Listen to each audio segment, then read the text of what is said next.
Welcome, Kayla. Thank you. Great to be here. Good to see you.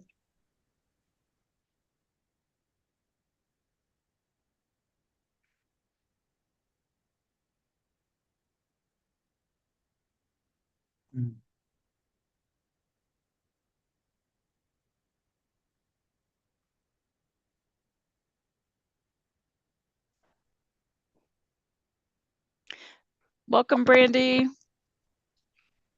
Good morning. Good morning, Deanne.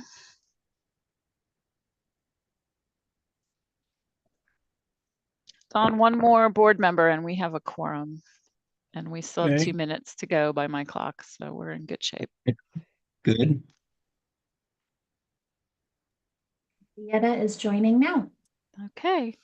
Welcome, Judge Standridge. And as soon as Lietta connects, we'll be at a quorum. So at straight up 9, Dawn, you'll be good to go. Okay, sounds good. Morning. Welcome, Lietta.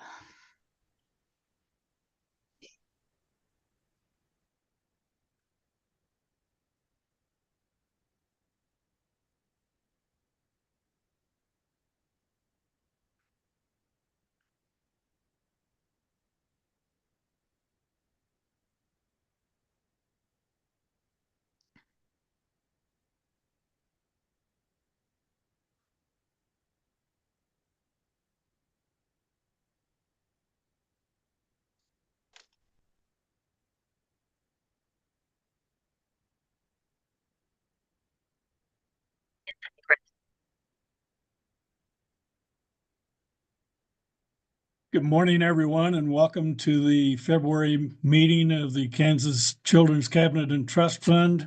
Welcome, board members and others who are listening in. This may be somewhat of an abbreviated meeting. The agenda is somewhat light compared to our norm.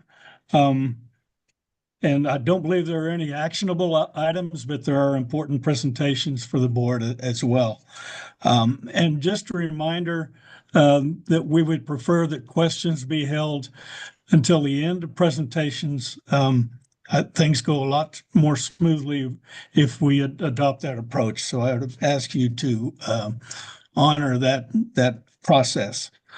One more thing for board members, please remember that after the completion of the cabinet's business, we will adjourn and then immediately reconvene as the board of the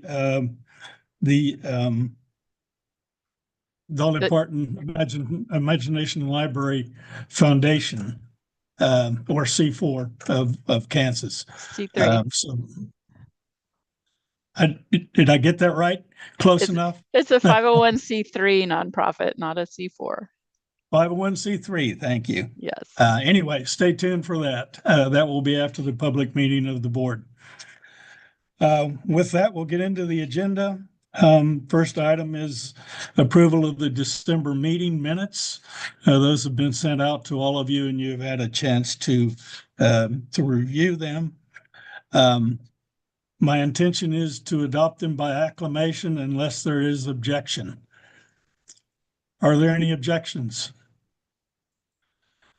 Seeing none, the minutes are adopted. Next item is a presentation on well-being and prevention efforts by the Children's Cabinet staff. This was a request by board members at the December meeting. So Dr. Kayla Byers, I'll turn it over to you. Wonderful. Thank you so much. I really appreciate the opportunity to be here today to share a little bit about the well-being and prevention efforts in the state and the impact that those are having. Next slide.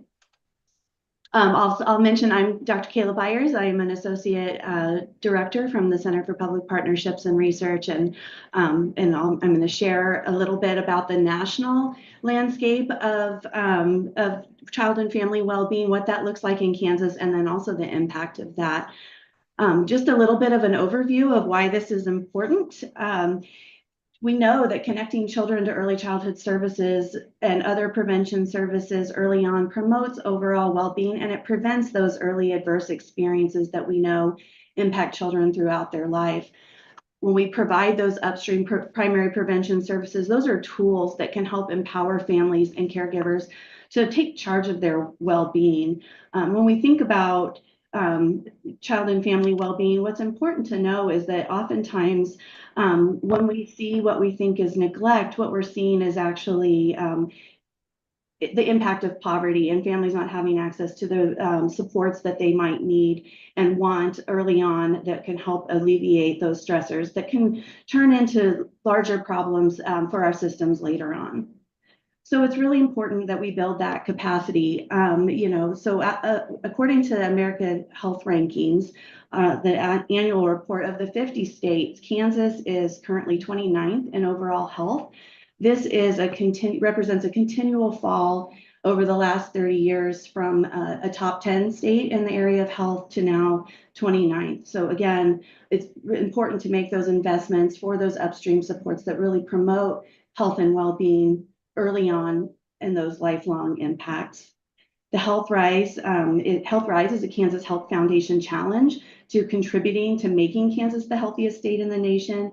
And so these investments in well-being and prevention are an important cornerstone of that towards building that capacity. And that's evident and really shaped by the national picture, which is investing in those upstream and primary prevention supports for well-being services that are emphasizing supporting families, helping them have healthy supports to keep them together safely in their homes and communities.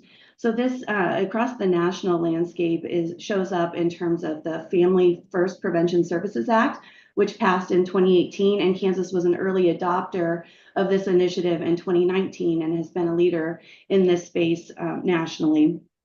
In 2020, the Trump administration also launched the Thriving Families, Safer Children initiative, which is a national commitment to well-being that is the Casey Family Programs and a number of national foundations that are supporting states nationally towards this purpose.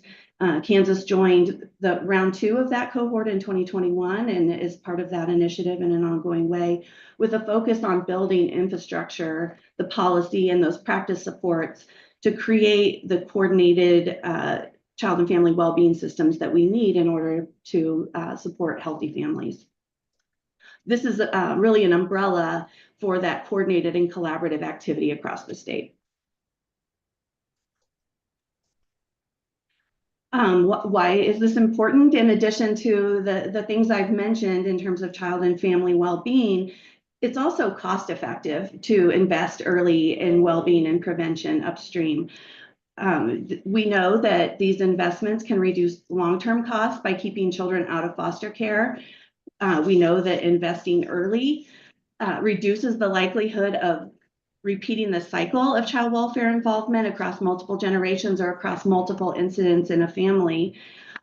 Also, investing in proactive community-based services versus a more reactive system where we respond when something has gone wrong, it's more costly than foster care. So it's just fiscally responsible to invest upstream in those community-based prevention efforts. So I'm going to dig a little bit more into what this looks like in practice in terms of cost avoidance. So there was an analysis conducted by Aaliyah Innovations in 2019, looking at social return on investment for investments in well-being and prevention, and also the unseen costs of foster care. This analysis showed that the social return on investment based on annual per child costs in a foster care placement using a best and worst case scenario, looking at time and care, treatment, permanency, et cetera. We see a negative return on investment from $3.50 to about $10. This is, as I said, a negative social return on investment, meaning that the administrative costs of foster care outweigh the social return in the long term in terms of the impact to children and families. Sometimes foster care is absolutely essential and the best choice for the family, When it can be avoided, it should. And this is one of the key reasons why it's expensive. There's a cost avoidance when we can serve families further upstream.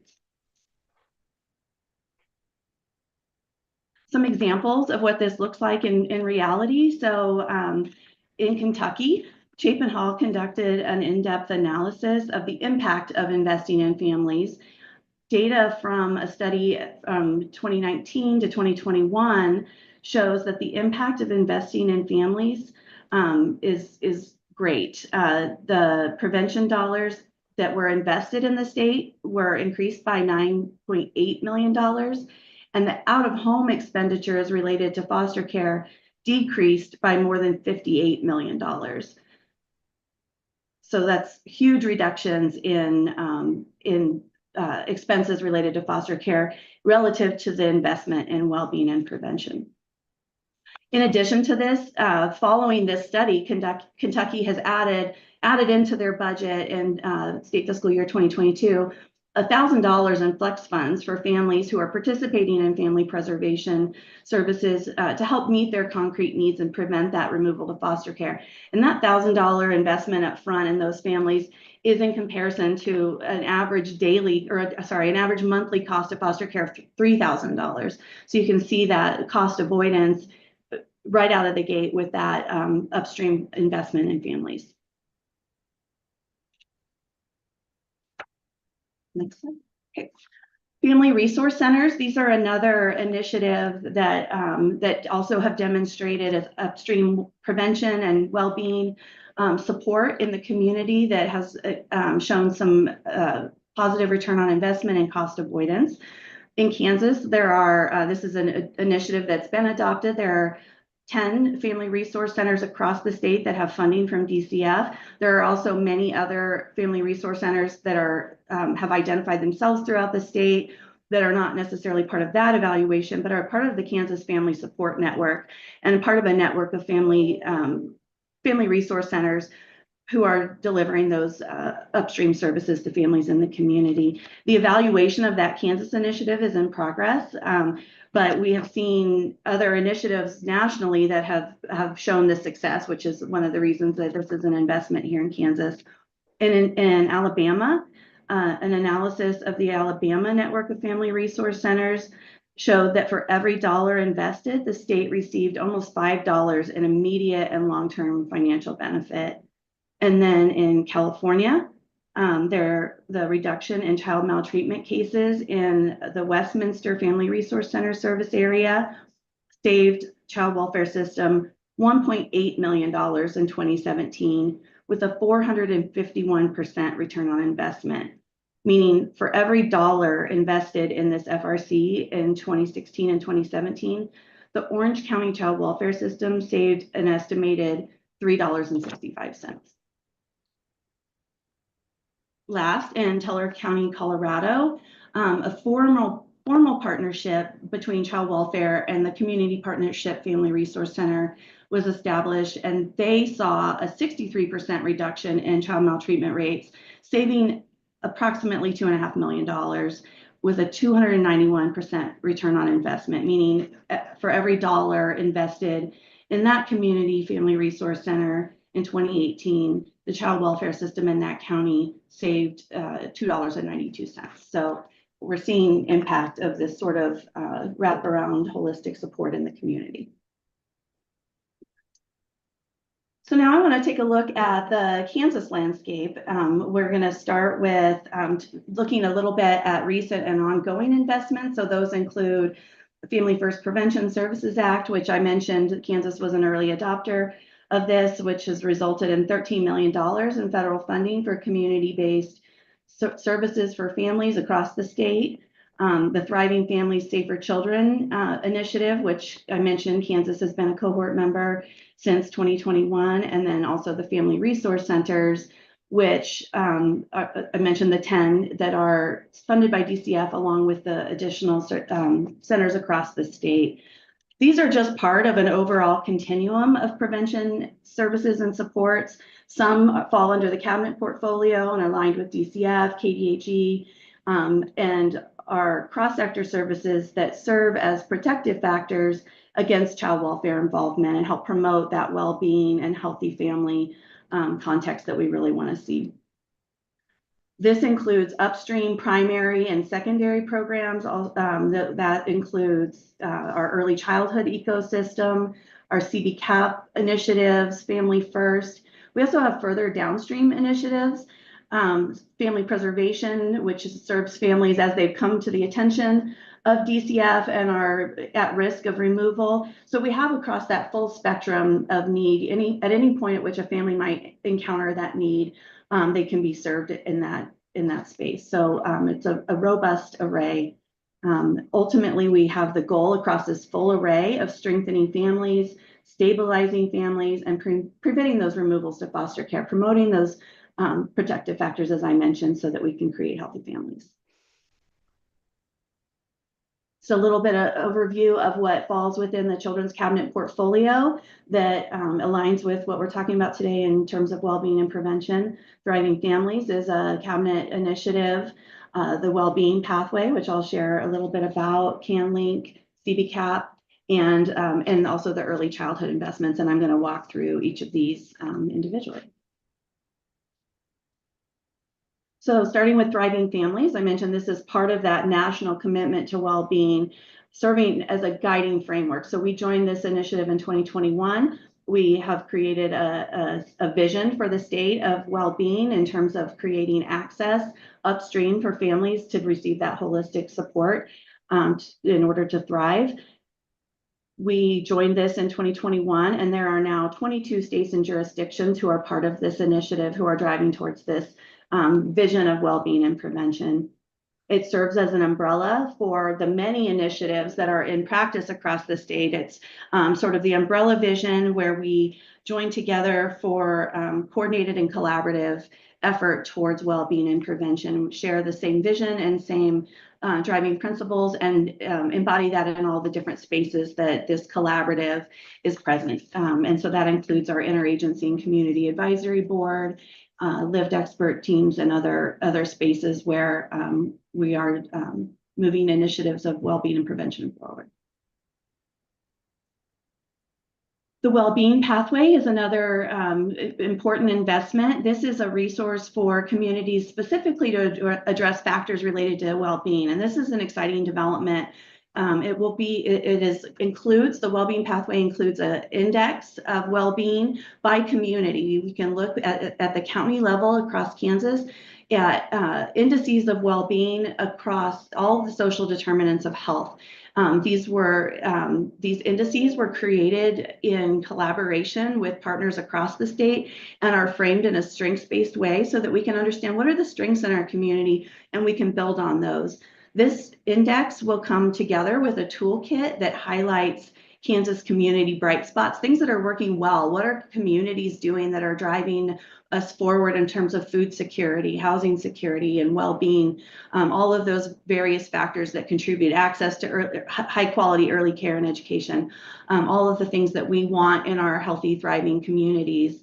So we will be highlighting those bright spots across the community so that communities that may be looking for ideas and initiatives to strengthen their well-being can draw from the ideas of what's working well across the state.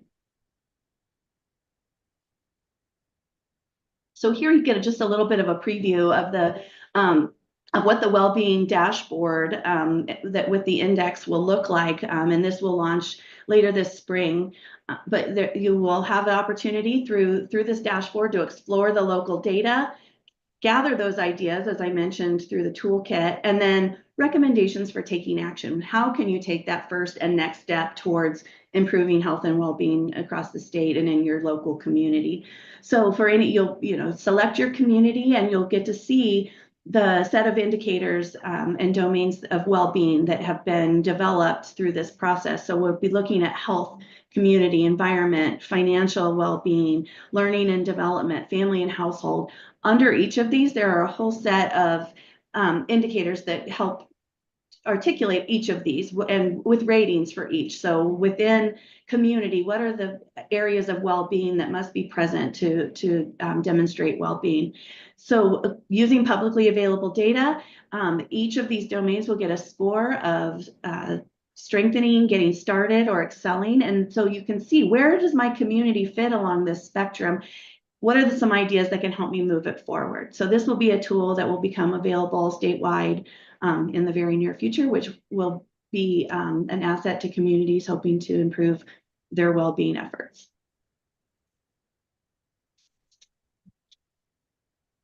Next, I'll talk a little bit about CanLink, which is short for Kansas Linking Infrastructure for Nurturing Kids.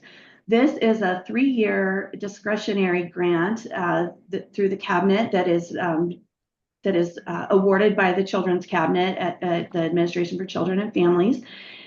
The goal of CanLink is to provide system-level support to increase access to quality early childhood services, because we know they serve as a protective factor for preventing child welfare involvement. So our aim is to create all of the linkages necessary across our communities to make sure families are getting connected to early care and education supports before they experience crises, because we know that will help protect and prevent those crises. So we're looking primarily through a policy scan, where we have a statewide and local initiatives tied to CanLink, and we're through a policy scan looking at state policy as well as organizational and departmental policies broadly, looking at Head Start and WIC policy and other avenues of ways in which families intersect with our systems. How can we make sure that when that happens, we understand their needs for childcare and supports, and get them connected early on in order to prevent that later child welfare involvement. We also are doing this through local initiatives with family resource centers, where they're testing out various local strategies for getting those families connected more quickly and easily to those supports as well. Some of the early wins that we're seeing, we are currently in year 2 of a 3-year project here. We are making some recommendations for policy change to DCF specific to connecting families who are already who have received a report to DCF. If there are young children in the home, what are the ways in which we're providing those connections? And then also coordination with maternity care and birthing centers to build in referral to early childhood into their workflow. That's another example of one of the local initiatives that we're trying out. And that is being evaluated as well. And so we'll see the impact of that initiative. We also have the Community-Based Child Abuse Prevention Initiative, or CBCAP, which is an annual federal formula funding grant, which is intended to prevent the likelihood of child abuse and neglect. So these are services and supports that are intended to prevent crises, stabilize families so that they don't experience those escalating crises that can turn into system involvement. This is done through aid to local programs for primary and secondary prevention. And currently there are 9 community-based grantees that were awarded by the cabinet. These are voted on in August annually, based on a federal funding formula that's appropriated by Congress. And these programs provide services and supports like parent education, case management, mental health support, supportive housing, legal services, a variety of things that families might need in order to stay safe and stable within their homes and communities. One example of that is a crisis nursery in Wichita, which provides emergency child care and respite support for parents and caregivers. Some of the statewide initiatives that fall under the CBCAP initiative include Child Abuse Prevention Month, raising awareness around prevention, and the Governor's Conference on the Prevention of Child Abuse and Neglect, which brings together practitioners, researchers, and others around the state and decision makers who are driving towards well-being and prevention for the state to share ideas, initiatives, and impact.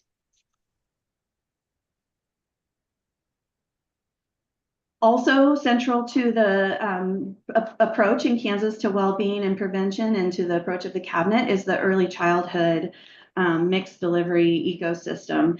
So this connects families and children to early childhood education services related to child maltreatment prevention, and many other protective factors. So we know the earlier we connect families to these services, the greater their outcomes are. So all of these early childhood investments are guided by the All In for Kansas Kids strategic plan.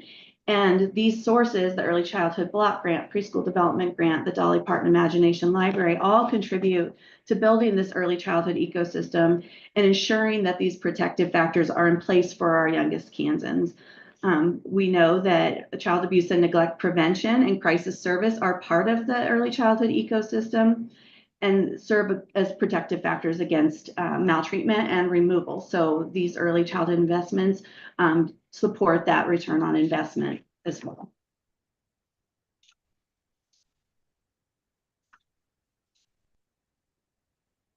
Okay, so now I want to take a look at some of the impact of these investments. So just a bit of an overview about the impact that we are able to see through investing in well-being and upstream prevention.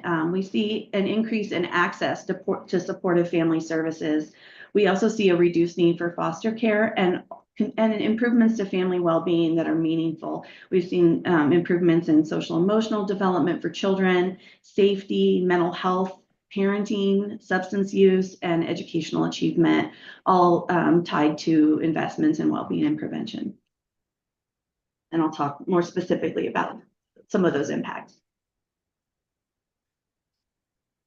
In terms of return on investment in our Kansas landscape, the Kansas ESIDS pilot study, which is the Early Childhood Integrated Data System, a pilot study was conducted here at KUCPPR in 2022 and then updated again last year in 2024, understanding how these investments contribute to the well-being of families. And what we learned through that study is that participating in early childhood services significantly reduces the likelihood of removal to foster care by 28%. That's a substantial reduction. This is also this is an improvement. This rate of 28% is an uptick from the first analysis, which showed 23%, which is just an indicator that the efforts over the last several years to strengthen the system and to provide better services are impactful, that we're seeing an even larger return on investment as a result of these connections. Preventing these removals makes fiscal sense and helps keep families together. For every dollar that we've invested in ECBG and CBCAP, Kansas have received an 11% return on investment by reducing that economic burden on other systems. Preventive childhood services in Kansas have avoided over $21 million in foster care and other prevention costs as a result. These are large impacts. In terms of child welfare impact, we move to the next slide. Great, thanks.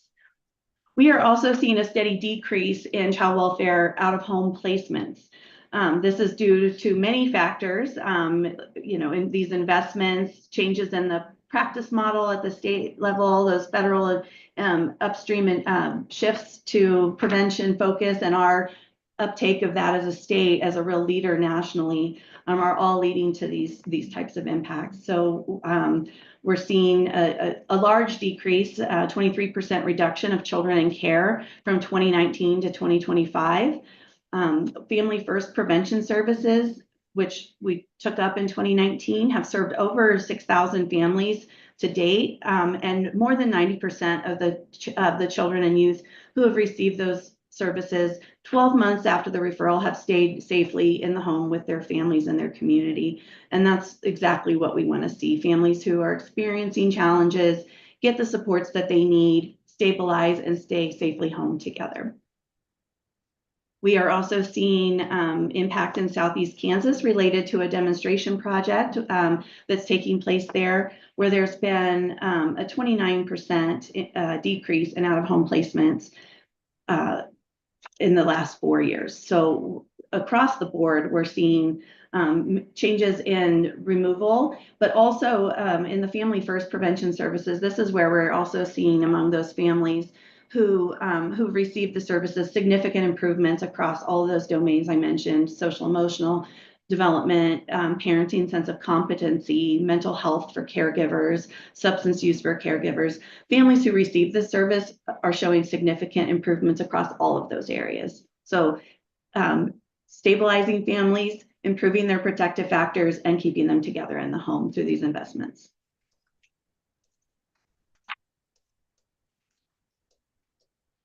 Okay, a little bit about the early childhood and K-12 impact from the investments that are happening across the state. Just one example of this is the Opportunity Project partnership with Wichita USD 259. There's been an ongoing longitudinal study that's been taking place with this initiative since 2008. Families who participate in this program have had children's school performances tracked over the years and provide those outcomes for families. Results in this initiative have consistently shown that graduates of this program have better math and reading test scores, higher GPAs, fewer special education placements, fewer discipline referrals, lower suspension rates compared to other children. And we've been able to see through an evaluation conducted here at CPPR, an 11% annual return on investment to the state as a result of this program. So we know that from the work of Jim Heckman and others in this space around the economic impact of investment, that there are likely many other savings associated with the increased rates of high school graduation, fewer interactions with other systems like juvenile justice and the criminal justice system, fewer other social service interventions. When we have these upstream supports early on for families, we can avoid those long-term costs, and that return on investment is greater than we are even able to measure. So looking ahead, aligned with the Health Rise call to action, the Children's Cabinet will continue to contribute to the overall health of Kansans through a number of pathways, including continuing the investments currently in action, leveraging the Kansas Thriving Families Initiative. As I said, this has been a collaborative that's been in place for several years, and we're continuing to build momentum and partnership, demonstrate impact. And so continuing to build on that, expand the collaborative, and share out the wins that are happening across the system can help build that momentum further and capitalize on what we've done to date. We also would like to replicate innovations that are working and expand those cross-system linkages. I talked a little bit about the linkages to early care supports and how we're supporting that through CanLink. There's more to be done in that space and in other spaces, making sure that families get connected to the entire array of supports and services that are available within communities that help promote these protective factors, whether that be mental health services or substance use services, or whatever those needs might be, making sure that there's a high level of access so families can be safe and stable and thrive in their communities. And then this is also paired with expansion and continued support of these coordinated hub models, the intake and integrated service coordination, which takes place, in terms of our early care and education ecosystem, that integrated intake model, and also our family resource centers that's serving as hubs in communities that can connect families broadly to other services and supports and whatever else is needed in order to thrive. And with that, I will conclude and open for questions and comments. Thank you. Thank you, Kayla, for a very impressive and comprehensive report. The bottom line is these programs all work. They work to deliver better outcomes for children and families, for communities, and for the state, and reduce costs for government, both local and state level. So very well done. Thank you. Board members, questions?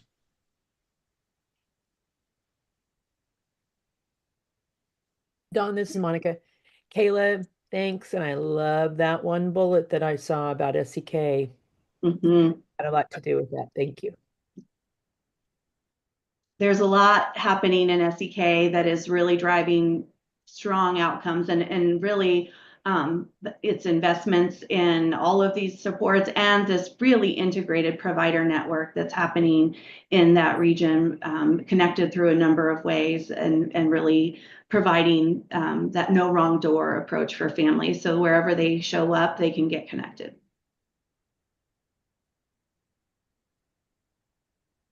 Okay, good.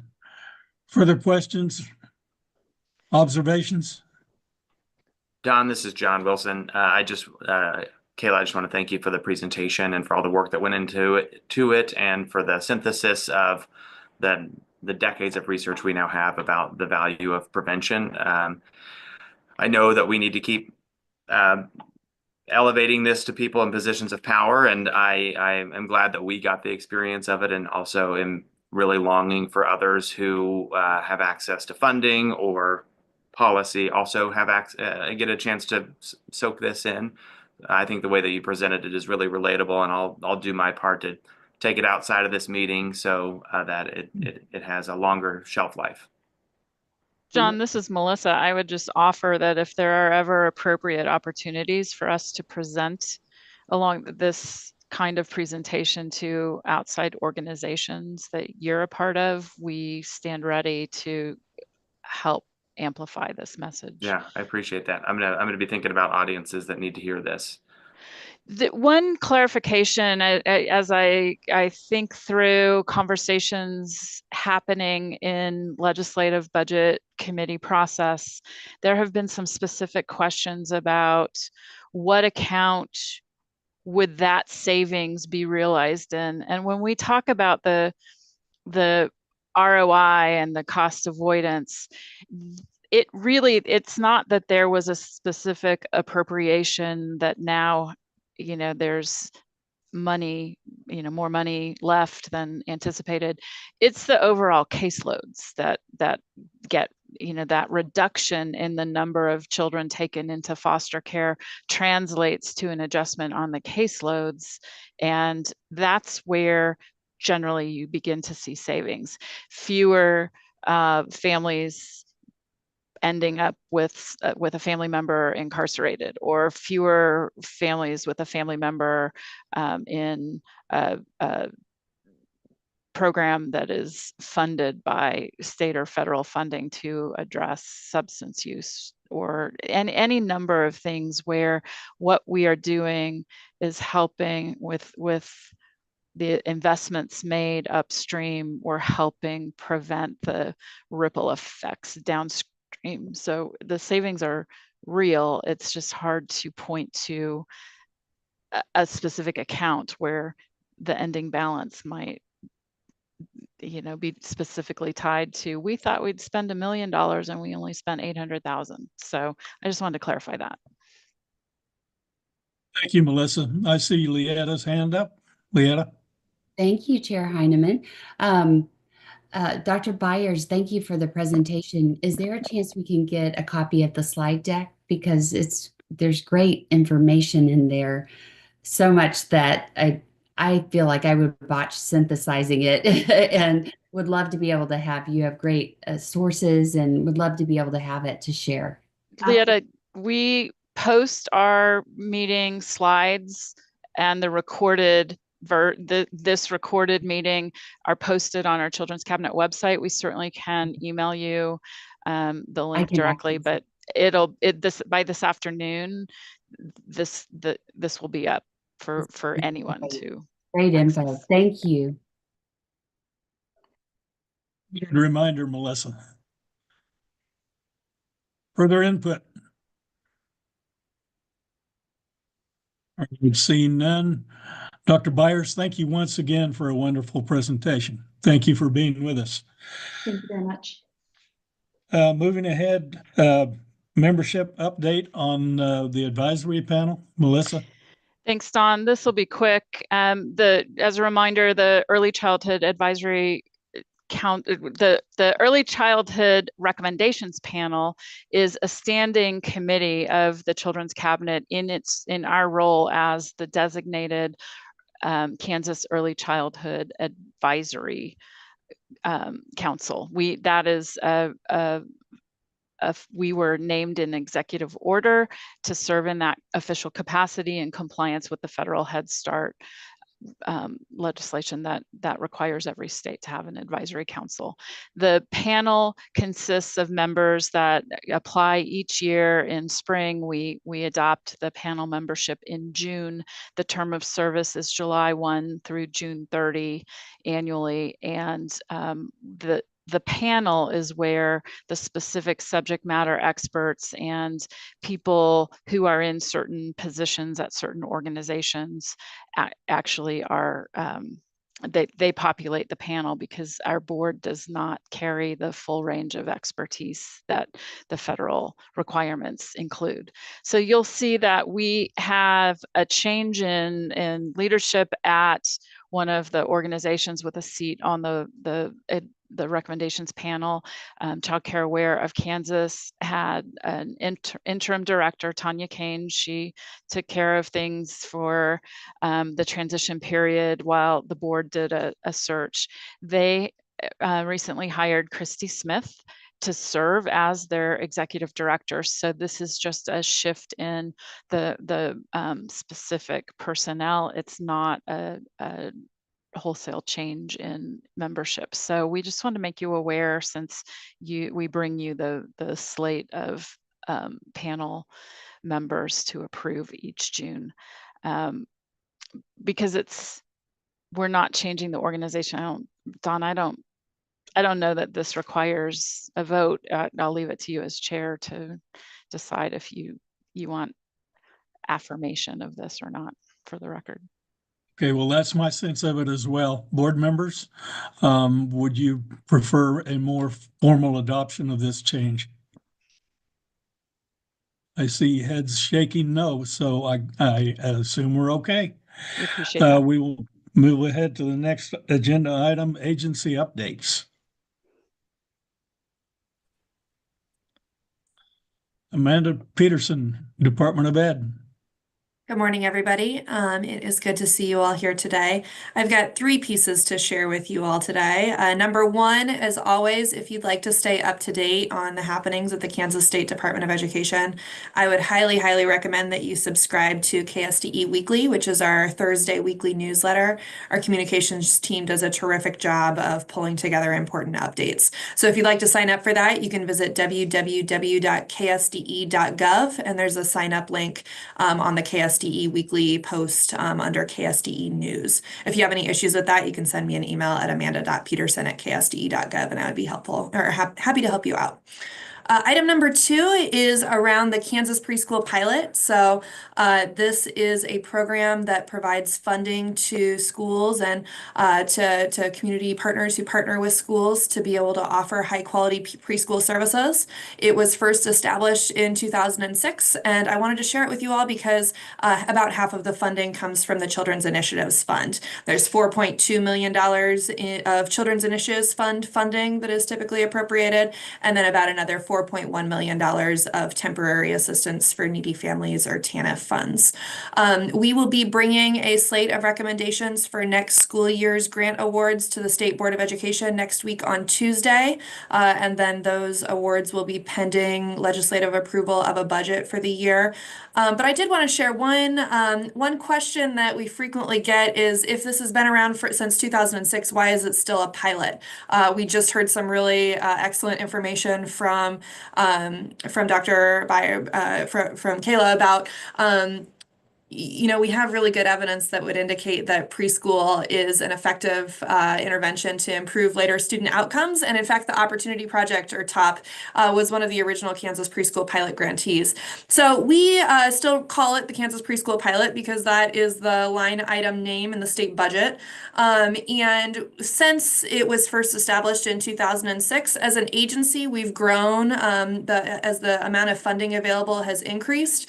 We've worked together with school districts districts to help them make sure that they are first using other sources of funding, like the school finance formula or Head Start, if that's available in their community.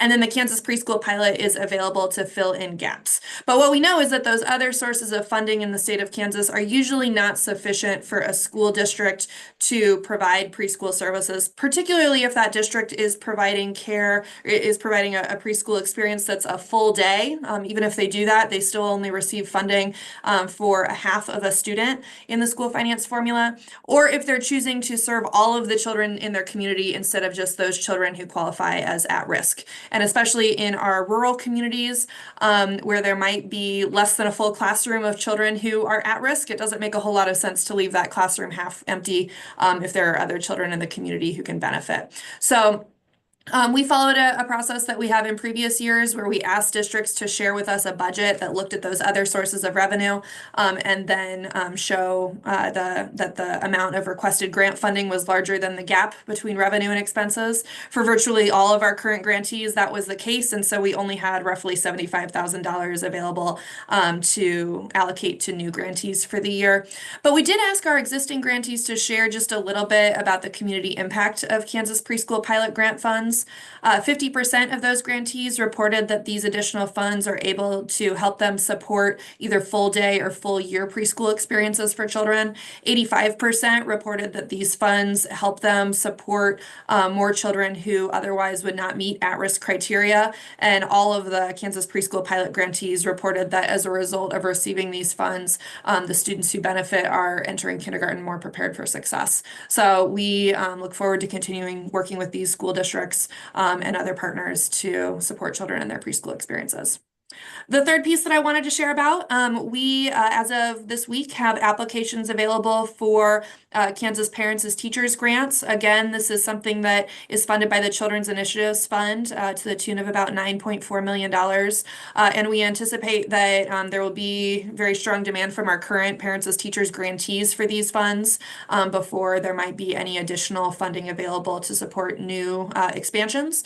We do, as a reminder, there is a requirement for a local match for these funds, 50 cents locally for every dollar of state grant funds that are offered. And when we discussed our Parents as Teachers' incredible achievement of having a record number of programs achieve the prestigious blue ribbon status last meeting, there had been a question about what this trend has looked like over time in terms of the number of school districts that are offering Kansas Parents as Teachers services.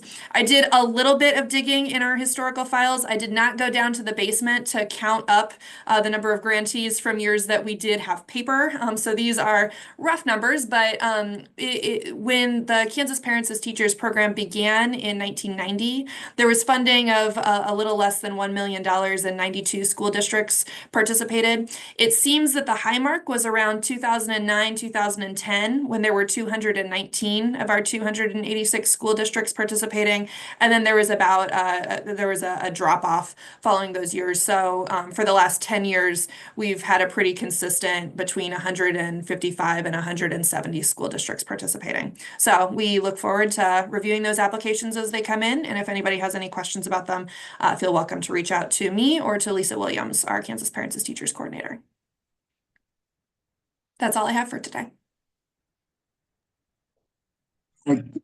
Thank you, Amanda. And in particular, I believe that was my question about parents as teachers. So thank you for that background.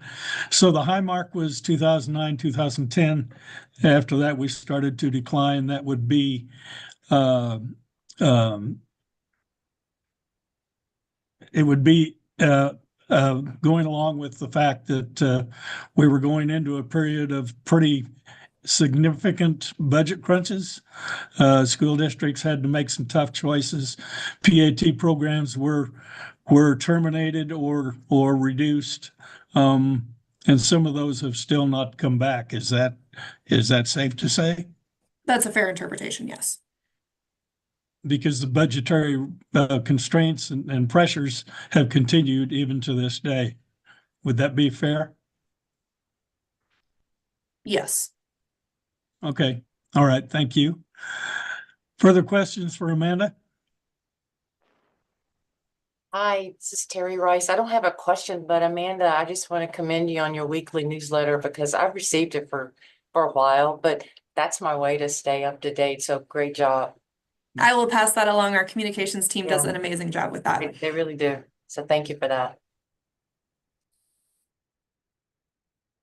Further input from the board? Seeing none, we'll move ahead to Tanya Keys from DCF. Hi, everybody. Thanks for an opportunity to provide an update. Probably the first update is to remind folks of a program that's really helpful for families in the summer, Sunbucks. Right now, Sunbucks is open for application for families. And if you don't remember, it was called Summer EBT for a couple of years. It's a one-time benefit of $120 to help buy food for families in the summer. We start that enrollment process now. There are, a couple of types of families who are automatically enrolled, but there are some families, if they aren't automatically enrolled or don't automatically meet those requirements, they can go through an application process.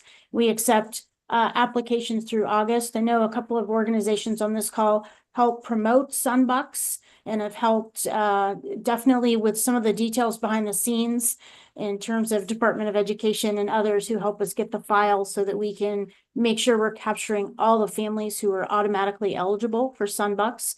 So that is active right now. Applications open January 27th. The other update is we have a number of bills this session, and one of them that includes the Thriving Families group initiative that you heard earlier from Kayla. A lot of work since 2021 have been done on the looking at the definition of neglect in Kansas and how to support families earlier with additional prevention services before a decision is made, that the safest decision is foster care. So that bill was heard last week, and we're continuing to work on that. I think they might have a couple more hearings on it before they work the bill. So those are kind of two highlights right now that are really active. Happy to answer any questions. All right, thank you, Tanya. Questions, Hey, John? Don, this is John. I had just a comment for Tanya and for the whole group, actually. The Appropriations Committee has been working fast and furious over the last few weeks on the budget, and I've been following along with our team who's monitoring it, and I'm happy to share that despite an attempt to remove funding for Sunbucks or the Summer EBT program, the House Appropriations has kept it in the budget for DCF as of 30 minutes ago. So it still has a full process to go through, but that's really great news.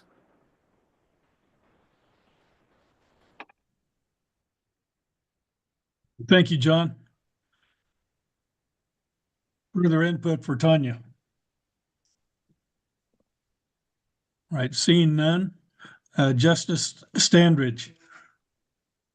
So just a couple things. Number one, we had the Child Welfare Summit last April. And just as follow-up, we have, the initial theme of the summit was collaboration. And so,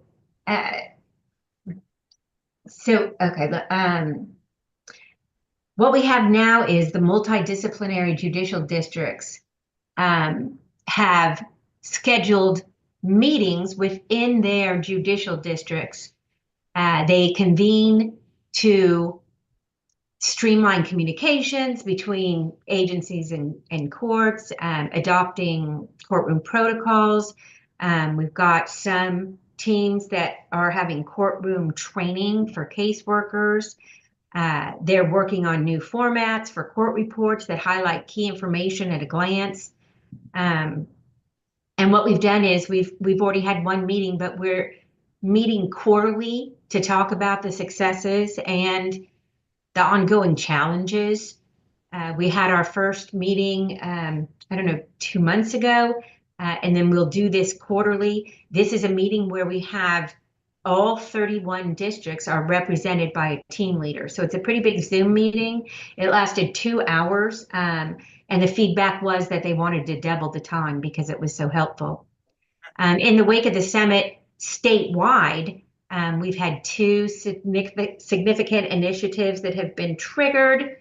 The first is called Child Welfare Reimagined, and it's actually, even though I'm the judicial branch, it's a legislative project that's being led by former Representative Susan Kincannon and current Representative Jared Owsley, and I can't remember who the new co-chair is, but it's at the direction of House Majority Leader Chris Croft, and the goal of that is, again, collaboration between the 3 branches of government.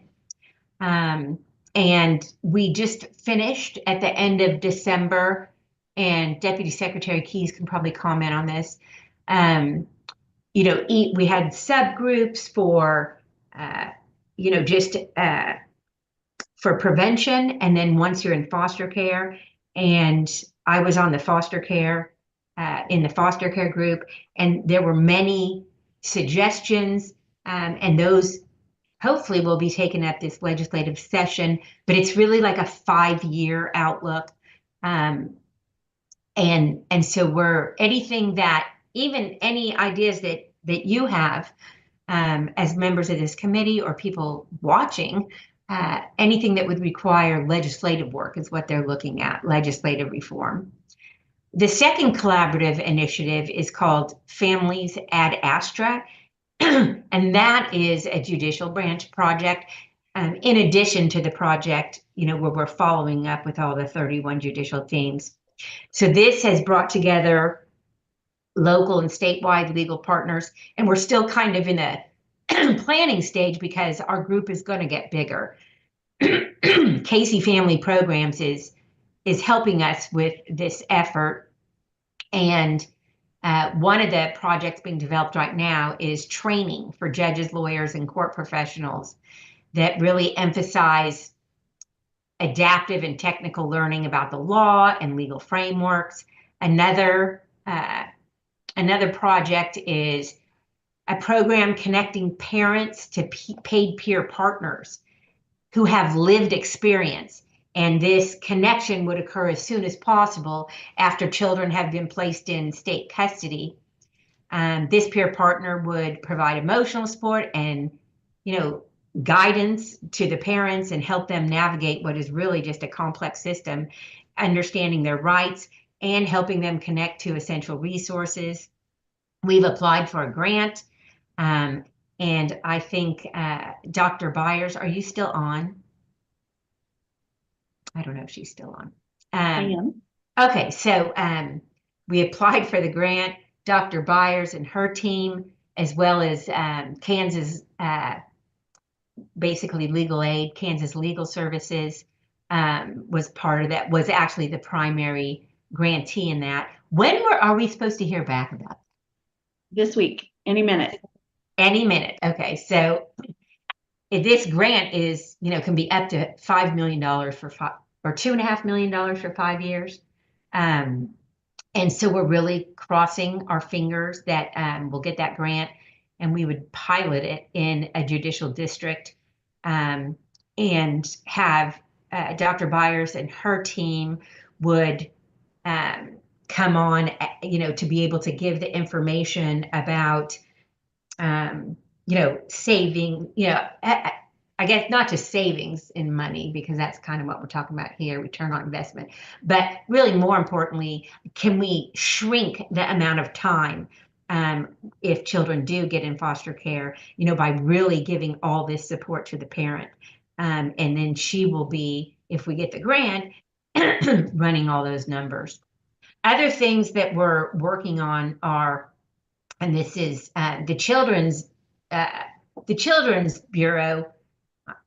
I don't know whether this will be affected by anything, but the 4E manual was updated to allow for reimbursement for parents working in approved family prevention services, which means that programs that are a part of Family First can employ parents and youth with lived experience to deliver their services, and the cost that we, of their salaries can be included in the administration cost of the program. So that's something that we're pursuing as maybe another funding stream. Also, we're working again with, and I guess this would be part of Families at Astra, with the training and court improvement ideas. And one of the things that we're getting ready to talk about at the next meeting is, based on our Chief Justice, her State of the Judiciary address, talking about the constitutional crisis with lack of lawyers available in Kansas. One of the things that we're going to talk about is maybe having a clinic in, a pilot clinic in a law school. We have lots of clinics that focus on different things, but we could really just, have a clinic where we can get, in your third year of law school, you can get a limited license to practice under a practitioner, and really encourage people to, be lawyers in the child welfare system. So that's another thing. Finally, I would say that I talked about this before, but our family treatment courts became up and running in September, and that's where we combine the goals that are recognized with traditional protection court processes with principles that are found in adult drug court. So you would be screened in if a drug or a substance use disorder was the reason that the children were taken away, and we, with the help of Kansas Department of Aging and Disability, Deputy Commissioner Andy Brown, we got funding for this, for them to get either inpatient or outpatient substance use disorder treatment, and then the courts use a non-adversarial team approach where they get mental health treatment, frequent drug and alcohol testing, medication-assisted treatment, and this is where also what Dr. Byers was talking about, where these family resource centers come in to really give, wraparound services, and those kind of community resources come in to the courtroom, and instead of every, 6 months having a hearing, these hearings are, either once every other week or every week. And so really trying to get the substance use disorder treatment in place, and working with DCF and the child care management team to, get the kids back in the home. So we've just got a lot of things going on that we're really excited about. And, I will say one other thing. My first meeting was, I think I don't think it was December, of this children's cabinet. It was in October. And I met the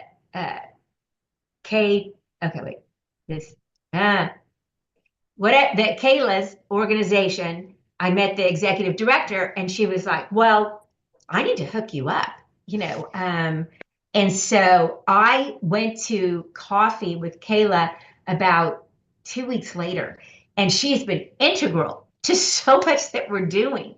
So this networking opportunity with you guys, between the judicial branch and all of you, has been so helpful, and really it has made such a huge difference. So I'm so happy to be part of this.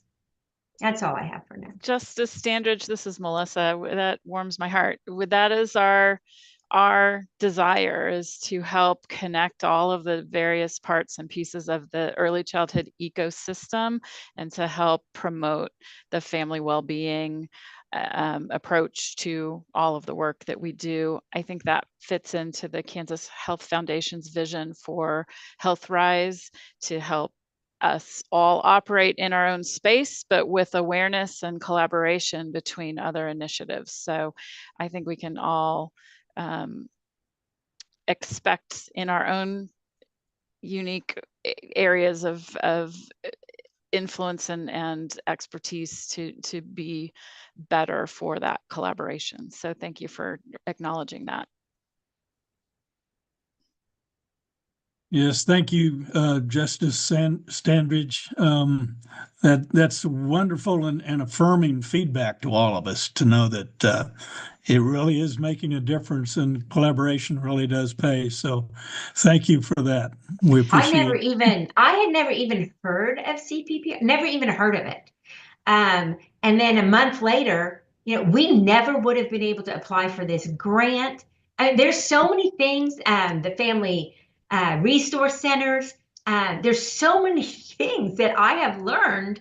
I can't overstate the difference that it's made. I mean, never even heard of Kayla. Now she's one of my best friends. That's fantastic. That's great news. Further feedback for the justice. All right, seeing none. Thank you once again. Dawn, I'll step in and speak on behalf of Brandy Wells. She's had some technical difficulties this morning and can listen, but not deliver remarks. So she indicated that from the perspective of the Kansas Board of Regents, she really doesn't have specific updates. We know that the Blueprint for Literacy, the task force is doing its work, and we look forward to updates from Brandy at future meetings. Thank you, Melissa. And Brandy, we will we'll try to get you fully integrated 2 months from now. Moving ahead to Derek and Amy from KDHE. Good morning, everybody. I'll be happy to jump in first. Sorry, Derek, if I cut you off.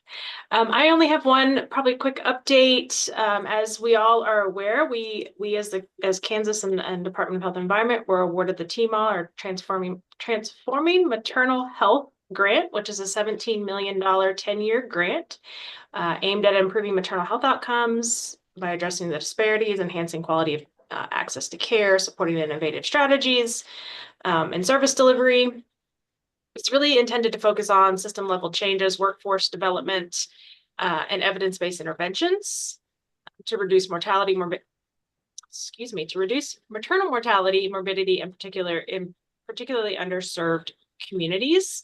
There's been a whole lot of questions, and we are working to get out some more information to everybody. But in these first 3 years, it is really considered a pre-implementation period, and we will be focusing, and I say we, healthcare finance side of the house is really driving the biggest pieces of this grant, but it is in collaboration with the public health side as well. But we'll really be focusing on hiring those 9 federally funded positions, which were identified in that grant, identifying the system level work to tackle, and then begin the policy level work. We are also going to be reaching out to providers, MCOs, subject matter expert advisory groups to come alongside us during this pre-implementation time to really help build that foundational structure. So in year 4, we are ready to hit the ground running in the areas that group of people have really identified as the need. So I know there's been a lot of questions, so I really wanted to provide this group updates as best as we have them, and happy to answer questions or take them back, because I may not have the answer today, but I'll be happy to get you guys the answers if I don't have them. All right, thank you, Amy. Feedback for Amy from the board.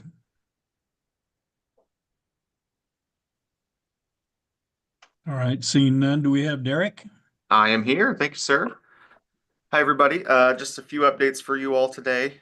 I am really happy to let everybody know, if you don't already, that CAPE, which is our early childhood workforce registry and really focused on child care providers at the moment, had we'll say a soft launch, a go live a few weeks ago, kind of mid-January. And I think within the first 7 to 10 days, they were There were about 700 to 800 folks that had registered to use it, and I know they're well above the 1,000 mark now, and so that's great to hear.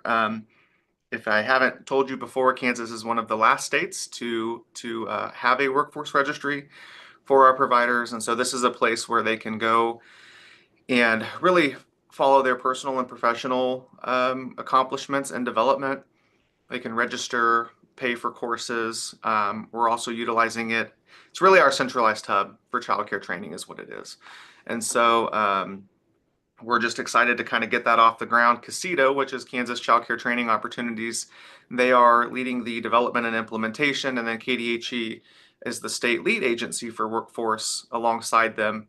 But of course, this is all kind of a partnership between Melissa knows with Children's Cabinet, DCF, of course, KSDE, and we've really been able to come together and kind of support the project, and then looking to support it moving forward in future years and enhancements and all those lovely things. So really, really excited about CAPE.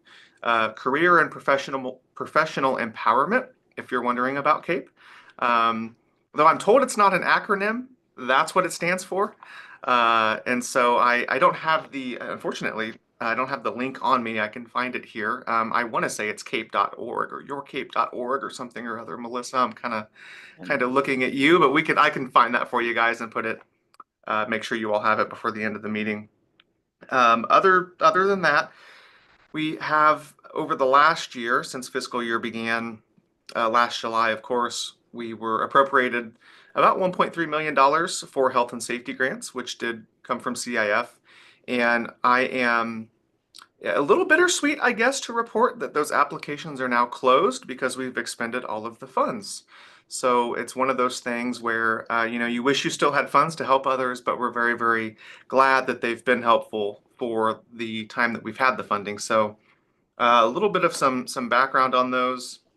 We've had a lot of, I guess the foundational purpose of the funds is really to assist childcare providers in meeting, thank you, Amy, yourcape.org.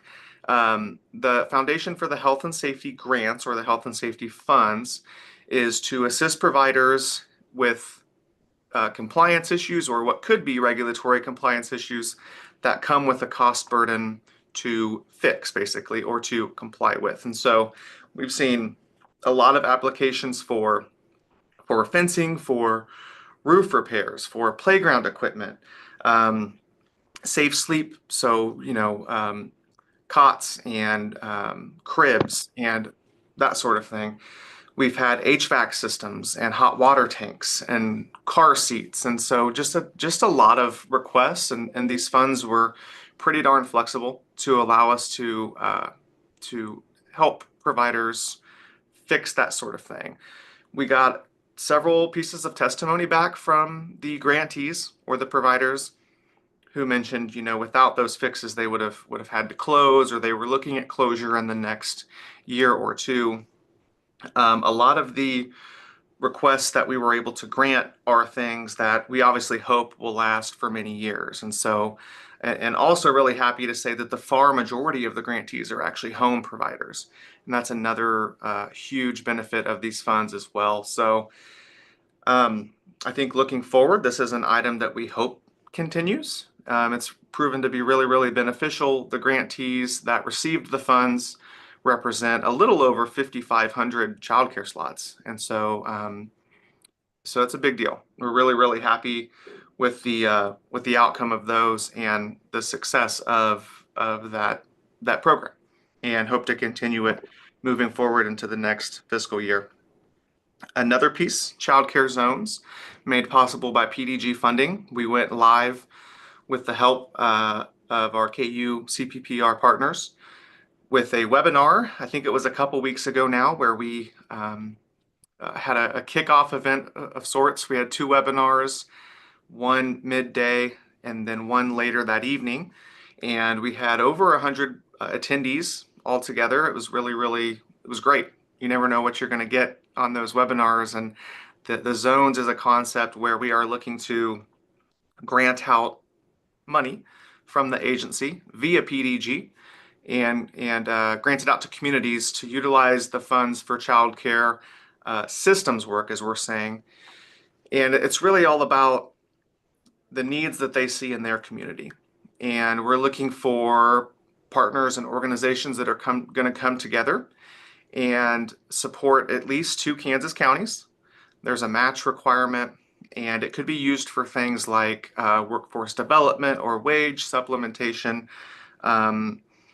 It's more service-based than anything, and so we're not talking about individual facility support. We're not talking construction or really the creation of new slots, though in theory some of the ideas could lead to that, certainly, but we're really talking about supporting the providers themselves. And so, for example, we may have one group in one county. You all know we have many child care and health coalitions that are working in these areas, and we routinely talk to these groups, and they have all these great ideas. They have all these great plans that are really specific to their communities.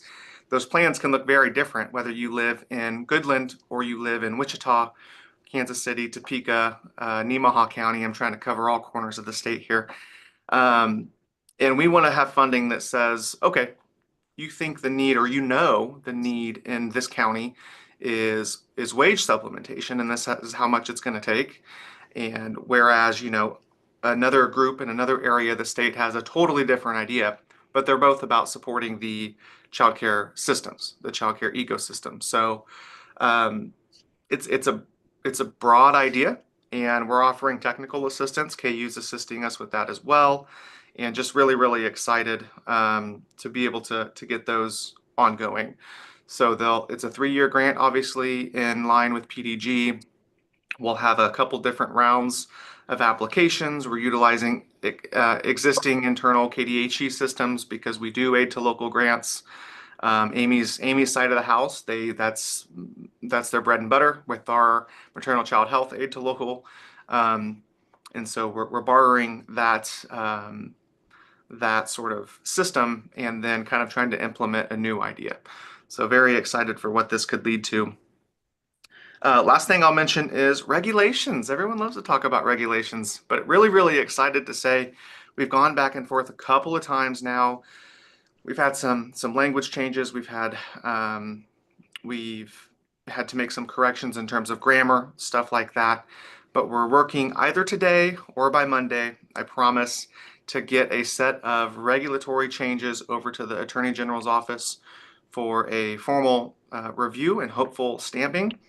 And this set is more focused on our school age programs and what we would call drop-in programs. And just some highlights from this packet, and can certainly provide a more detailed update at the appropriate time. We also want the Attorney General to approve them first, so we kind of know what's quote unquote, I don't want to call it set in stone because there's public comment and public hearing, of course, but we want their approval to move forward with some of the language. But the highlights of it: we are looking to change our school age programs to out of school time programs. That was a request from our partners, from our providers. We're also aligning requirements with subsidy.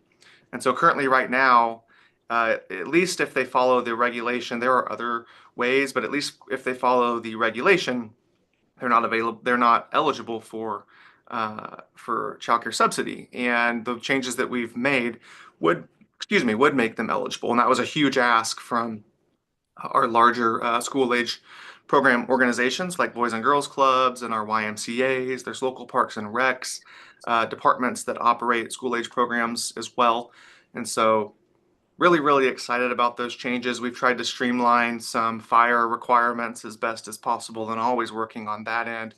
Language modernization and language is always a big one too. So some of the school age program language, like our previous packet, has remained unchanged for several decades. And so we've worked closely with partners on this and excited to get it rolling. So I think those are the biggest ones. I don't have an update from WIC. They are carrying on, doing a great job. And yeah, I'll stand or sit, I suppose, for questions if anybody has any. Thank you, Derek. Questions or feedback for Derek? Anyone? Seeing none, thank you, Derek and Amy, both for your reports. And that concludes the agency updates. We'll now go to the director's update from Melissa. Thank you, Don. And I would just note that the Department of Corrections, including the juvenile portion of the corrections budget, is on the docket for the House Appropriations Committee. So I think that's where Matt's time was this morning. So I have a couple housekeeping updates. Number one, the Children's Cabinet, well, the Kansas Department of Education email domain has changed in compliance with new state statutory requirements. So we needed to change from .org to .gov. So the naming convention for those of us that work at the Department of Education is first name dot last name at ksde.gov. And I'm sharing that in this public way because we have run into issues where on the receiving end, when we are sending out emails, if your email perceives us not to be friendly, if we aren't a known contact, many systems are screening us into the through the spam filters, and our emails are not being received. So I would ask, particularly for those of you on this board related to the business that we're doing, but really anybody that communicates on any form of routine basis, if you can add us to your list of contacts individually. So I would be melissa.rooker@ksde.gov. That will make communications a lot smoother. In the meantime, on the receiving end, there is an interface that is allowing those of you still using the old email address to communicate to us. We are supposed to be getting those through there's an IT term for it, but there is a connection where those emails get forwarded. But it will make communicating a whole lot easier if we could make sure we're in each other's contact lists. This was an update that we were notified of about a month ago. So just wanted to share that. Our cabinet website will move into a .gov domain. That application was approved yesterday by the entity that oversees .gov IT resources. So we are in the process of moving the domain. So we're trying to make sure communications stay current and streamlined for you while we work very hard to stay in compliance with all applicable laws.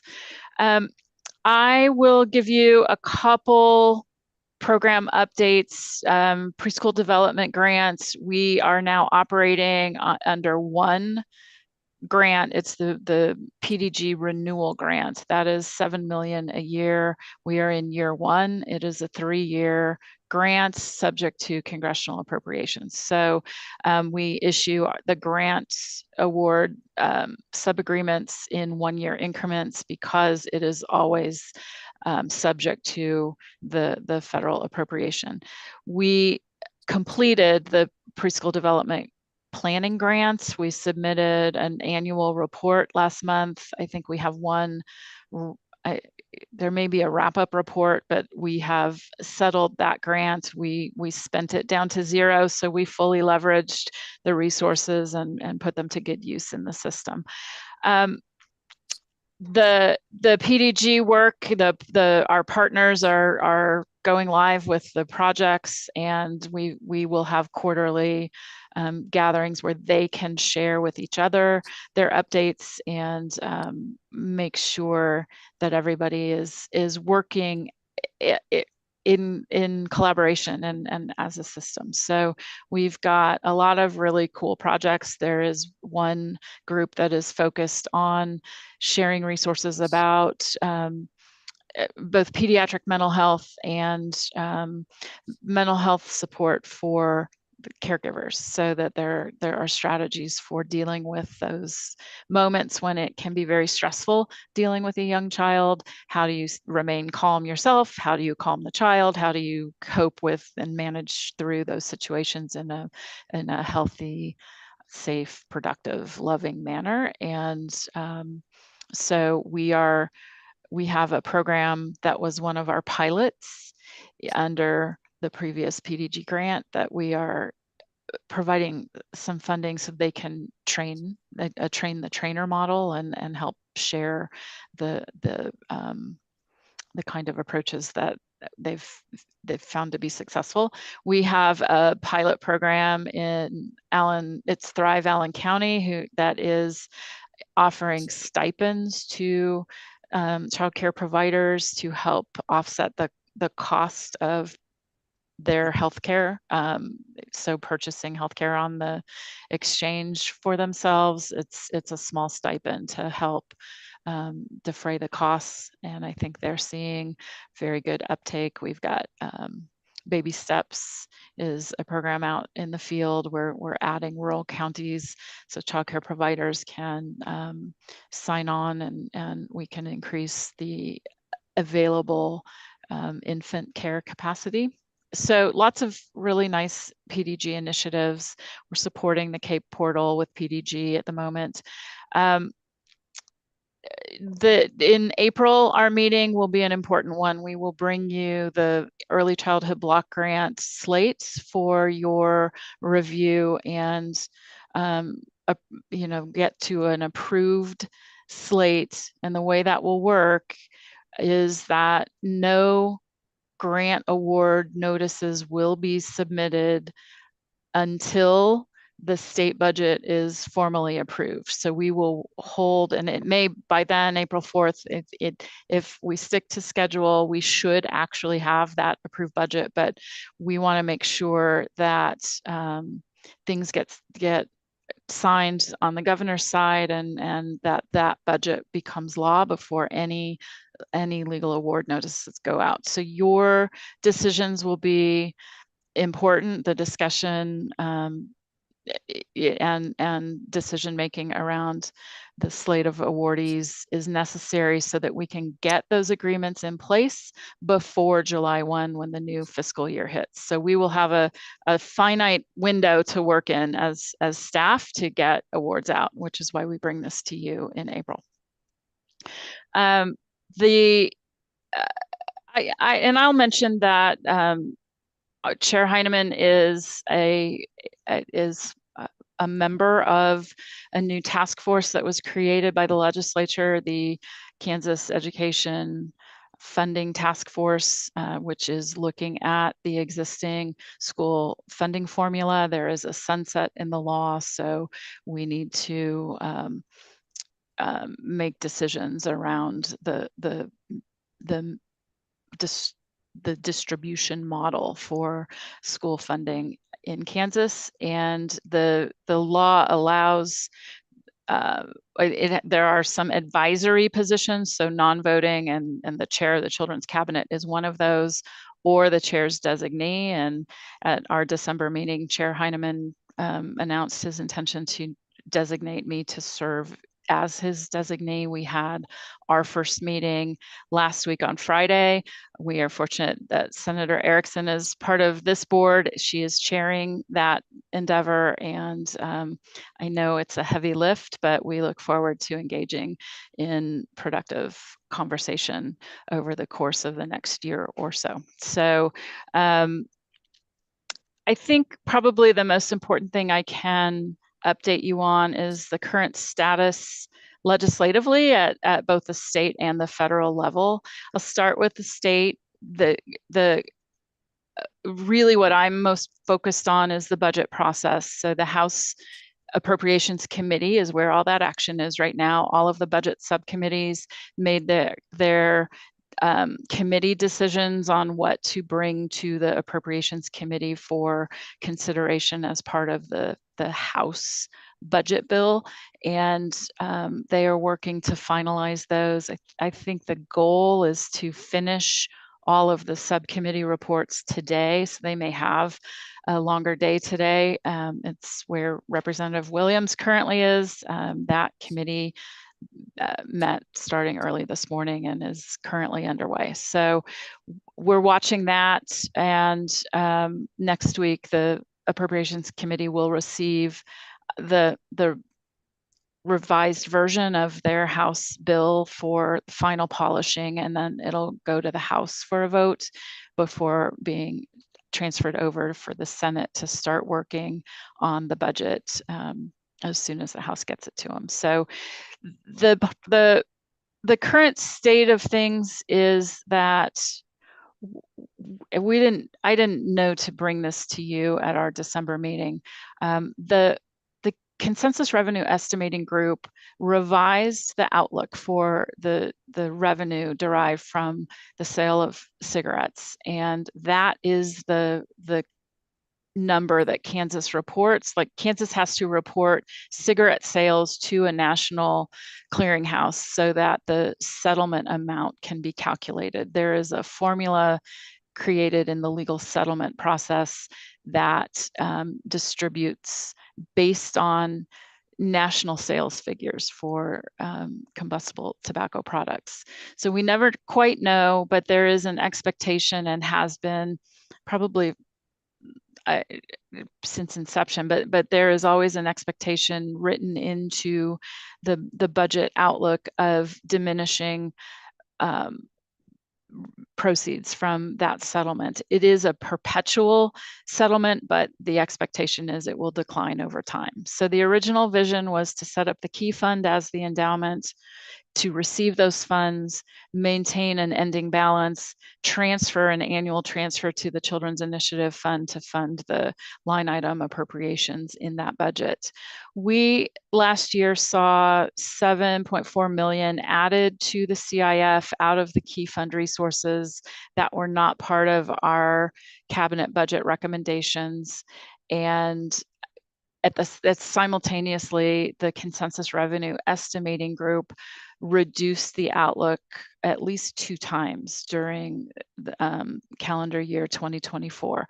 So at their meeting just before Thanksgiving, they reduced the outlook from 45 million down to 41 million for the coming year. That has the effect of creating a negative ending balance in the key fund because of the mismatch between the annuity we received. We received 49.9 million in April 24. The outlook for April 25 is the payment will be reduced and could be as low as 41 million. So the budget outlook has to incorporate the $41 million figure. And that, coupled with the current size of our CIF budget, means that there's no more cushion left to cushion the imbalance between the size of the CIF budget and the size of the annuity. So we had recommended in June that CIF funds not be used to fund 2 new line items that were added in the FY25 budget cycle. So the workforce registry transfer to DCF of 1.1 million and the health and safety grant update to KDHE of 1.3 million. If those items are removed from the CIF budget, we will land in a positive ending balance space. We will close the gap and end up landing okay. But I share this in-depth review today because as a board, we're going to need to dig into the line items in the CIF budget and make some recommendations when it comes time to be thinking about FY27, because we are in a very difficult position in terms of the future outlook. We can't sustain without some conversation of where the funding is going, why it's going to those places, and what we might recommend as an alternative for the CIF funding recommendations. So if we're lucky, the annuity, and this is anchored in more people smoking, so it's not a great thing, but if we're lucky, the annuity payment in April will be better than anticipated, and that will help ease some of the immediate concern. But this is just really the reality of the situation. So I shared that as the state level legislative update. You've heard some of our partner agencies are tracking other legislative actions. The biggest, I think, outstanding policy item in the session overall is the initiative, the bill to unify governance in the early childhood space to create an Office of Early Childhood was introduced in both House Commerce and I believe Senate Health over the last week or so. It's my understanding the House Commerce Committee will take the bill up after the turnaround break because of the congestion on their agenda, trying to get bills moved to the floor in the next week or so and across to the Senate. So that is the same bill that was voted out by the House last spring, towards late in the legislative session, that the Senate did not end up taking up before session ended, but there's renewed interest from both the governor's office and the legislature. So we will keep you posted. It does contain structural changes to the Children's Cabinet Governing Board. So there will be effect to the membership and the term of service on this board. So we will be sure to keep you all posted. Let me see, I should have come prepared with bill numbers, and I apologize. John, Melissa, yeah. This is John. I've got them, if that's okay. helpful. Yes. Not only do I have them, I have physical copies of them. On the House side, it's 2294, and on the Senate side, it's SB 132. And as a bonus bill, not to confuse everybody, there's another childcare focused, early learning focused bill. It is Senate Bill 207, which is currently sitting in the Senate Public Health and Welfare Committee. And that one proposes a number of ideas to help lower operating costs for providers, increase accessibility, and reduce confusion around health and safety regulations between the state and local units of government.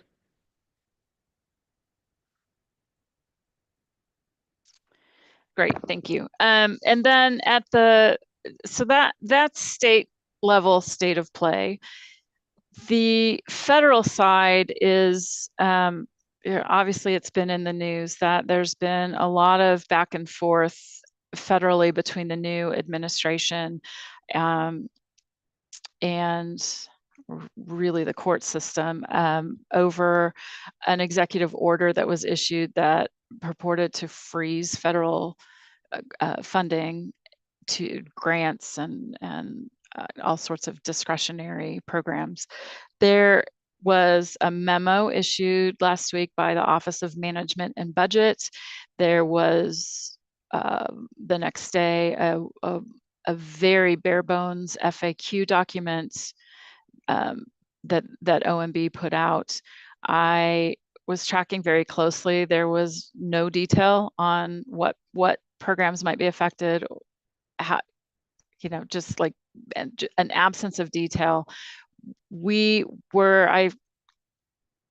I prepared 3 different emails to send to cabinet grant recipients of federal funding. Finally, there was some clarity, and clarity in that there was an injunction from the court stopping implementation because the lawsuit was filed and there was a hearing scheduled this week on Monday. So they wanted time and space to hear things, and so we finally were able to offer guidance last week that for all of the back and forth nationally, nothing had been implemented that affected our ability to draw down funds. So the information that we have received is that until further notice, work can continue. On Sunday, I'm glad I don't get alerts when there's a work email, but I had reason to log in to work email, and Sunday afternoon, the U.S. Department of Health and Human Services had delivered an email requiring us to notify all of our federal grant recipients by 9 a.m. Monday morning of they had a link to the court order so that all recipients could see the formal notice from the court.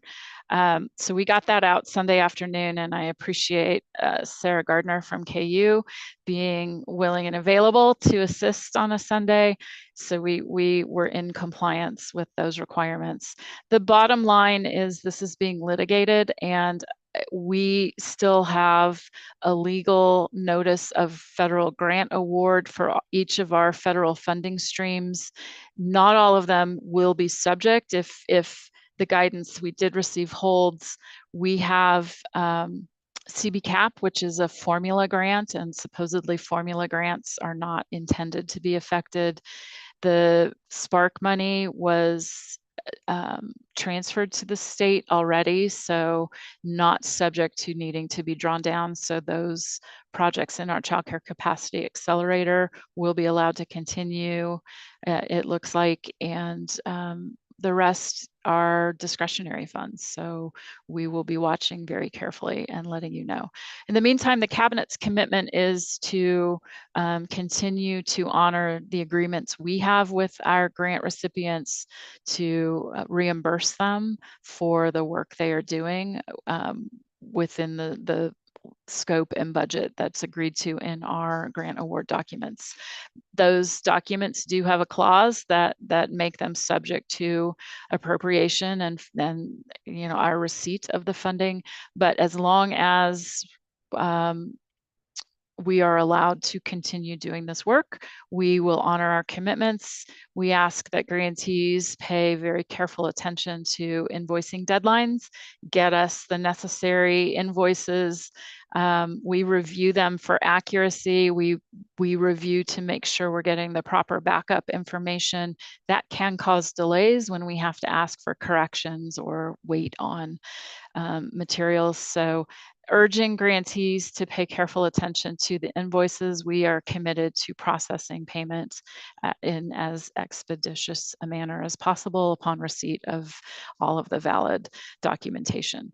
So that is our federal update. And it's, I've probably aged 20 years in the last week watching and trying to make sure everybody is up to date with the information that helps people do their best work under the agreements we have, because we value those partnerships. So I know it's been a lot and it's stressful, but the work going on, you can see from the report today how important it is, and we appreciate the partnerships and all of the activities going on.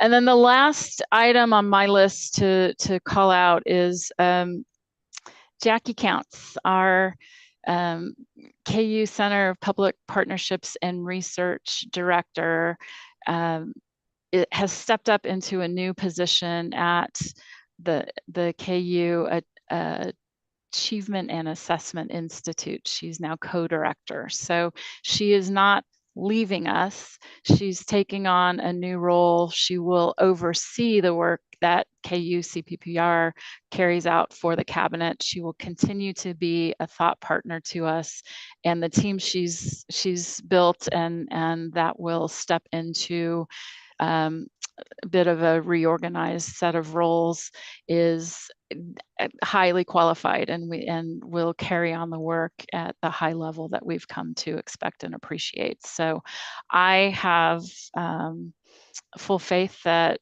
things will be smooth in the course of this transition period, and that Jackie will be now in a position to do incredible work that will help all of us in new and different ways. So Jackie, I just wanted to say thank you for your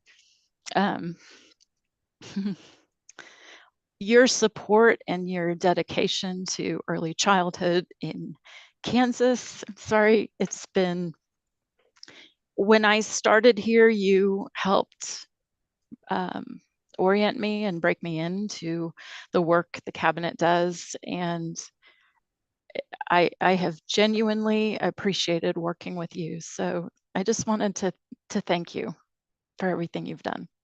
I wish you well. So, Mr. Chair, I better wrap up there because. All right, thank you, Melissa. And I want to second your words to Jackie. Thank you, Jackie, for all of your assistance and your behind-the-scenes work on behalf of Children's Cabinet. It's deeply appreciated, and we wish you well in your new position. Melissa, I'm reminded of the ancient Asian admonition that may you live in interesting times. And here we are. Here we are. I have wished that times were far less interesting over the last week or so. So we will get through it. I think we work with an incredible universe of grant recipients and program partners who are incredibly dedicated to working and doing their best for the children and families in Kansas. So we are endeavoring to carry on, and yeah, we'll keep everyone as up to date as we are capable. And I would say, you know, the source of this action and activity is at the federal level. I think you know, even I have turned to our federal elected delegation in the last week to see if they have insight. So that is always a resource. They have district offices in the state, and they have their Washington, D.C. offices. So it's never a wrong idea to seek clarity from your federal elected officials, just like you would at the state level, should you have questions that are best answered by them. And I try and provide annual updates on the work that we do in Kansas. I have participated with Senator Marshall on some roundtable discussions. He is on the health, education, the HELP committee, whatever the rest of those acronyms stand for. So our sector falls under his domain, and he has been a good partner in the work of the early childhood sector. So yeah, I you know, his team is pretty well versed on the work we do in Kansas and the importance of being able to continue. So that's all I got. All right, thank you, Melissa.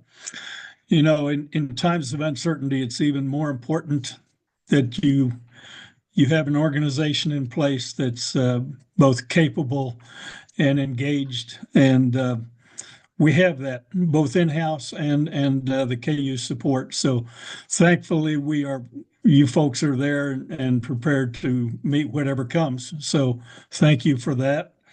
The last item on the agenda is just an announcement of future meeting dates. The next date will be the first Friday in April 4th. Is there any further business to come before the cabinet from anyone?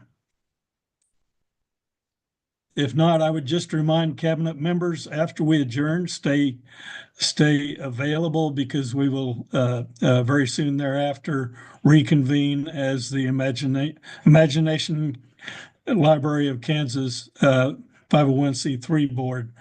So stay tuned. But seeing no other business to come before the board, I declare the meeting adjourned, and I say, go Chiefs. Go Chiefs. Go Chiefs. Thank you.